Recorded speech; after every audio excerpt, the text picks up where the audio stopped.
بسم اللہ الرحمن الرحیم۔ السلام علیکم۔ قلعے کے باہر جو سپاہی پہرے پر تھے انہوں نے خلیفہ کی طرف ایک سپاہی دوڑا دیا تھا۔ یہ ان لوگوں کی ڈیوٹی تھی کہ خلیفہ کو خطرے سے آگاہ کر دیں تاکہ فوج کو تیاری کا حکم دیا جائے۔ ادھر سلطان ایوبی نے اپنے سواروں کو کچھ حکم دیا۔ سواروں نے بجلی کی تیزی سے حرکت کی، وہ اور زیادہ پھیل گئے۔ سواروں نے کمانیں نکال لیں اور ان میں تیر ڈال لیے۔ ادھر دمشق شہر کا بڑا دروازہ بند کر دیا گیا اور شہر کی فصیل پر بھی تیر انداز تیار ہو گئے۔ قلعہ دار یعنی قلعے کا کمانڈر غالباً خلیفہ کے حکم کا یا شاید اندر سے آنے والی فوج کا انتظار کر رہا تھا۔ اس نے کوئی کارروائی نہ کی۔ مقابلے کے لیے وہ تیار تھا۔ خلیفہ کو باہر کی صورتحال کی اطلاع مل گئی۔ وہ بچہ تھا، ایک بار تو جوش میں آ گیا، پھر گھبرا گیا۔ اس کے مشیروں نے اس کا حوصلہ بڑھایا اور اس سے حکم دلوایا کہ فوج باہر نکل کر سلطان ایوبی کو گھیرے میں لے لے اور ہتھیار ڈلوا کر سلطان ایوبی کو گرفتار کر لے۔ اس اثنا میں شہر کے لوگوں کو بھی پتہ چل گیا کہ سلطان ایوبی فوج لے کر آیا ہے۔ نور الدین زنگی کی بیوہ حرکت میں آ گئی۔ اس نے عورتوں کی جو زمین دوز جماعت بنا رکھی تھی وہ بھی سرگرم ہو گئی۔ گھر گھر اطلاع پہنچ گئی کہ سلطان ایوبی آیا ہے۔ عورتیں باہر نکل آئیں اور خوش آمدید صلاح الدین ایوبی کے نعرے لگانے لگیں۔ بعض نے پھول بھی اکٹھے کر لیے۔ مرد بھی نکل آئے۔ نعروں سے دمشق گونجنے لگا۔ خلیفہ کے حاشیہ برداروں کو شہریوں کا یہ رویہ پسند نہ آیا، مگر شہریوں کا سیلاب شہر کے دروازے پر ٹوٹ پڑا تھا۔ لوگ شہر کی فصیل پر بھی چڑھ گئے تھے اور سلطان ایوبی کو خوش آمدید کہہ رہے تھے۔ خلیفہ اور اس کے حواریوں کو سب سے بڑی چوٹ یہ پڑی کہ انہیں یہ اطلاع ملی کہ فوج نے سلطان ایوبی کے مقابلے میں آنے سے انکار کر دیا ہے۔ سپاہیوں تک تو حکم ہی نہیں پہنچا تھا۔ انکار کرنے والے سالار اور دیگر کمانڈر تھے۔ کمانڈروں میں کچھ ایسے تھے جو عمرہ کے پرولدہ تھے۔ وہ اپنے دستوں کو تیاری کا حکم دینے لگے تو خلیفہ کے مخالف کمانڈروں نے انہیں خبردار کر دیا کہ انہوں نے سلطان ایوبی کے خلاف ہتھیار اٹھائے تو انہیں گھوڑوں کے پیچھے باندھ کر شہر میں گھسیٹا جائے گا۔ 3-4 کمانڈروں نے ایک دوسرے کے خلاف تلواریں نکال لیں۔ معاملہ خون خرابے تک پہنچنے والا تھا کہ زنگی کی بیوہ آن پہنچی۔ یہ عورت پاگلوں کی طرح بھاگ دوڑ رہی تھی۔ وہ گھوڑے پر سوار تھی۔ گھوڑا بری طرح ہانپ رہا تھا۔ وہ دیکھنے آئی تھی کہ فوج کیا کر رہی ہے، کہیں خانہ جنگی کی صورت تو نہیں پیدا ہو گئی۔ اس نے یہ منظر دیکھا کہ 3-4 کمانڈر تلواریں نکالے ایک دوسرے کو للکار رہے تھے اور دوسرے بیچ بچاؤ کرا رہے تھے۔ ان میں توفیق جواد بھی تھا۔ زنگی کی بیوہ کو دیکھتے ہی وہ دوڑ کر اس تک گیا اور کہا، آپ یہاں کیا کر رہی ہیں؟ یہاں کیا ہو رہا ہے؟ اس عظیم مجاہدہ نے پوچھا۔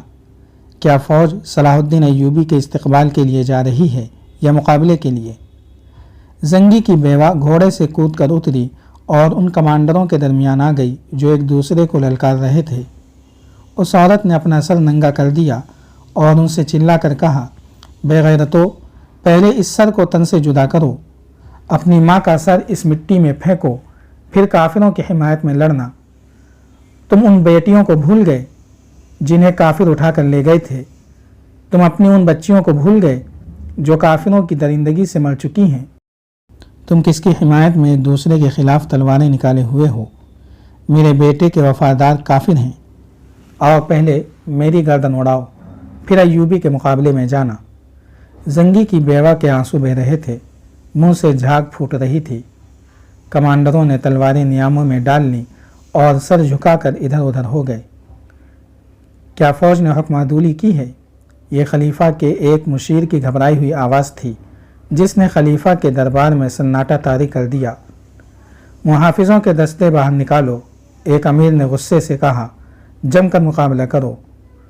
تھوڑی ہی دیر بعد محافظوں کے دستے تیار ہو گئے۔ اس وقت شہریوں کا ہجوم اور زیادہ بڑھ گیا تھا۔ عورتیں چلا رہی تھیں، دروازے کھول دو، ہماری عصمتوں کا پاسبان آیا ہے۔ مرد نعرے لگا رہے تھے۔ محافظ دستوں کو آگے بڑھنے کا راستہ نہیں مل رہا تھا۔ اس وقت خلافت کا قاضی کمال الدین سامنے آ گیا۔ وہ خلیفہ کے دربار میں گیا۔ قاضی کی حیثیت سب سے اونچی اور قابل احترام سمجھی جاتی تھی۔ اس نے خلیفہ سے کہا کہ کہ اگر اس نے صلاح الدین ایوبی کے مقابلے کے لیے اپنی فوج بھیجی تو شہری اس فوج پر ٹوٹ پڑیں گے۔ اس سے زیادہ تر نقصان شہریوں کا ہوگا، خانہ جنگی ہوگی۔ اپنے ہاتھوں اپنے بچوں اور عورتوں کو مروانے کے علاوہ سب سے بڑا نقصان یہ ہوگا کہ صلیبی فوج جو یہاں سے دور نہیں کسی مزاحمت کے بغیر اندر آ جائے گی۔ پھر آپ رہیں گے نہ آپ کی خلافت، اینٹ سے اینٹ بچ جائے گی۔ شریعت کا حکم یہ ہے کہ بھائی بھائی کے خلاف نہیں لڑ سکتا۔ ذرا باہر آ کر لوگوں کی بےتابیاں دیکھیں، کیا آپ اس طوفان کو روک لیں گے؟ شہر کی چابی میرے حوالے کر دیں، قاضی کمال الدین نے کہا۔ چابی قاضی کے حوالے کر دی گئی۔ اس نے اپنے ہاتھوں شہر کا دروازہ کھولا۔ شہریوں کا ہجوم رکے ہوئے سیلاب کی طرح باہر نکلا۔ قاضی کمال الدین نے چابی سلطان ایوبی کے حوالے کی۔ سلطان ایوبی نے دو زانو ہو کر قاضی کے ہاتھ چومے اور اس کے ساتھ شہر میں داخل ہوا۔ اور جب نور الدین زنگی کی بیوہ سامنے آئی تو سلطان ایوبی کی سسکیاں نکل گئیں۔ زنگی کی بیوہ کی بھی ہچکیاں تھم نہیں رہی تھیں۔ سلطان ایوبی کے سواروں پر عورتوں نے پھول پھینکے، بلائیں لی اور انہیں جلوس میں اندر لے گئیں۔ قلعے کی چابی بھی سلطان ایوبی کے حوالے کر دی گئی۔ وہ سب سے پہلے اپنے گھر گیا۔ وہ دمشق کا رہنے والا تھا۔ بڑے جذباتی انداز سے اس پرانے مکان میں داخل ہوا جہاں وہ پیدا ہوا تھا۔ کچھ دیر آرام کرنے کے بعد اس نے فوج کے چھوٹے بڑے کمانڈروں کو اپنے مکان میں بلا لیا۔ ان کے ساتھ باتیں کر کے معلوم کیا کہ ان پر کس حد تک اعتماد کیا جا سکتا ہے۔ فوج کی حالت اور کیفیت پوچھی اور اپنے احکام جاری کیے۔ اسی دوران اسے اطلاع ملی کہ خلیفہ اپنے وفادار مشیروں، وزیروں اور امیروں کے ساتھ لاپتہ ہو گیا ہے۔ فوج کے 2-3 اعلیٰ حکام بھی اس کے ساتھ فرار ہو گئے تھے۔ سلطان ایوبی فوراً اٹھا اور فرار ہونے والوں کے گھروں پر چھاپے مروائے۔ یہ گھر دراصل محل تھے۔ بھاگنے والے اپنی جانیں بچا کر بھاگے تھے۔ ان کا مال و دولت پیچھے رہ گیا تھا۔ حرم کی عورتیں، رقاصائیں اور عیش و عشرت کا سارا سامان پیچھے رہ گیا تھا۔ سلطان ایوبی نے اس تمام دولت پر قبضہ کر کے اس میں سے کچھ بیت المال میں دے دیا اور زیادہ تر غریبوں اور اپاہجوں میں تقسیم کر دیا۔ اس نے خلیفہ اور مفروض امراء وغیرہ کے تعاقب کی ضرورت محسوس نہ کی۔ اس نے مصر اور شام کی وحدت یعنی ایک سلطنت کا اعلان کر دیا اور اپنے بھائی تقی الدین کو دمشق کا امیر مقرر کر دیا۔ دوسرے حصوں کے نئے گورنر مقرر کیے اور اس سلطنت کے استحکام اور دفاع کے انتظامات میں مصروف ہو گیا، مگر اس کی انٹیلیجنس کی رپورٹیں اسے بتا رہی تھیں کہ اس کے امراء جو الملک الصالح کے وفادار تھے اسے چین سے نہیں بیٹھنے دیں گے۔ یورپی ممالک سے آئی ہوئی اطلاعات سے پتہ چلا کہ صلیبی بہت بڑا لشکر تیار کر رہے ہیں جس سے وہ عالم اسلام پر فیصلہ کن حملہ کریں گے۔ اس کے لیے سب سے بڑا خطرہ یہ تھا کہ اس کے اپنے امراء اسے شکست دینے کے لیے صلیبیوں کی راہ دیکھ رہے تھے، لہٰذا اس کے لیے ضروری تھا کہ پہلے ان باغیوں کو ٹھکانے لگائے۔ یہ معمولی سی مہم نہیں تھی۔ دمشق کی فوج کی اہلیت سے وہ واقف نہ تھا۔ اس نے فوری طور پر اس فوج کی ٹریننگ شروع کر دی۔ اسے جہاں لڑنا تھا وہ پہاڑی علاقہ تھا۔ موسم سرما میں ان پہاڑوں پر برف بھی پڑتی تھی اور موسم سرما آ رہا تھا۔ قاہرہ اور دمشق میں اسے ایک فرق نمایاں طور پر نظر آ رہا تھا۔